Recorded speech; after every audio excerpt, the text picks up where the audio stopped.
Hello, good morning, Dr. Gita and everyone. Today our group will be presenting question 1. Mr. Billy saw an advertisement in propertymaster.com about the selling of a double-story terrace house. He contacted the respective real estate agent, namely Miss C from 168 Go Go Go Realty Berhad. Hello, Missy. I saw an advertisement in propertymaster.com about the selling of a double-story terrace house. I'm interested to purchase it. Hello, Mr. Billy. Yes, sure. I will contact Mr. Joel and arrange a meeting for us to meet. Upon the arrangement by Miss C, Mr. Joel, the vendor, and Mr. Billy, the purchaser have come to an agreement on the sale to Mr. Billy of all that piece of land, together with the double-story terrace house. The property is currently charged by Bank Kaya Berhad on 17 September 2019. The lease on the property expires on 6 July 2085 and it contains a restriction in interest that states the said land cannot be transferred or charged or leased without the consent of the state authority. Let's make it official, Mr. Billy. Of course, Mr. Joel. Mr. Joel, who is the client of Mr. Ranunha and Miss Mayuri, goes to see them with Mr. Billy.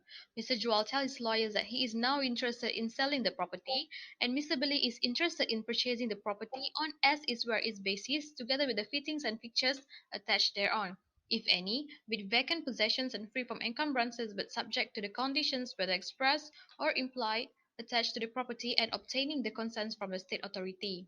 Mr. Billy, however, informed that he had never purchased any residential property prior to this. The first situations that arise is that both parties want the lawyers to act for them. The lawyers will be advising them on the legal positions by referring to the Legal Profession Act and the Bar Council's Conveyancing Practice ruling. Sale and purchase agreement. There is a vendor and a purchaser. A solicitor cannot act for both vendor and purchaser because it would give rise to situations of conflict of interest in terms of confidentiality and serving the best interests of the client are concerned. Section 84 of the Legal Professional Act 1976 states that the advocate and solicitor acting for the developer shall not act for the purchaser in housing development.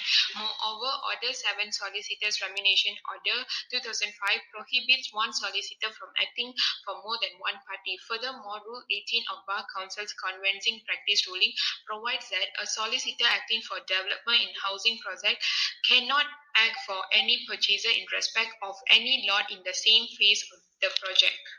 Section From the law laid down by my learned colleague, it is clear that we cannot represent Ms. Burley as per the Legal Profession Act, the SRO and the Bar Council's Conveyancing Practice rulings. Created using Powtoon.